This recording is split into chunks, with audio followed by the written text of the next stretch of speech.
Assalamualaikum warahmatullahi wabarakatuh. Alhamdulillah ada kabar baru seputar informasi ASN dan P3K. Halo rekan-rekan semua, kembali lagi dengan channel ini membahas seputar informasi tenaga honorer menjadi ASN atau P3K 2024. Oleh karena itu, simak terus channel ini agar Anda tidak ketinggalan berita-berita terbaru tentang ASN dan P3K. Sebelum itu jangan lupa subscribe and like channel ini agar Anda tidak ketinggalan berita-berita tentang ASN dan P3K. Baik, dikutip dari ayobandung.com, Senin 15 Januari 2024. Tenaga honorer ini jadi prioritas pemerintah diangkat jadi P3K tanpa tes, asal penuhi syarat ini. Penataan tenaga honorer sampai saat ini sedang diperjuangkan pemerintah. Ada beberapa kategori tenaga honorer yang akan diprioritaskan pemerintah untuk diangkat menjadi P3K di tahun 2024 ini. DPR yang selama ini memperjuangkan nasib tenaga honorer membongkar apa-apa saja yang harus dipenuhi tenaga honorer agar bisa diangkat menjadi P3K. Ada 6 kategori tenaga honorer yang akan jadi prioritas pemerintah untuk diangkat pemerintah.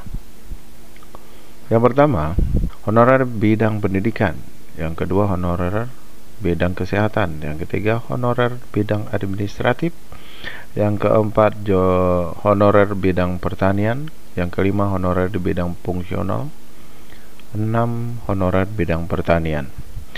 Meski demikian, tidak semua tenaga honorer yang masuk dalam 6 kategori tersebut bisa diangkat menjadi P3K.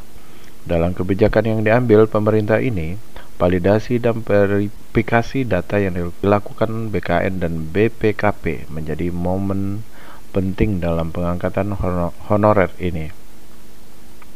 Tujuannya adalah untuk memastikan bahwa mereka yang diangkat merupakan tenaga honorer yang sudah mengabdi selama 5 tahun tanpa putus dan bukan honorer siluman. Tenaga honorer yang ingin diangkat menjadi P3K harus memenuhi syarat dan kualifikasi yang sudah diberikan. Syarat dan kualifikasi yang dimaksud adalah tenaga honorer sudah mengabdi selama 5 tahun tanpa henti. Tenaga honorer harus tercatat dalam database BKN. Demikian informasi yang dapat disampaikan, semoga bermanfaat. Baik rekan-rekan, demikian berita terbaru hari ini.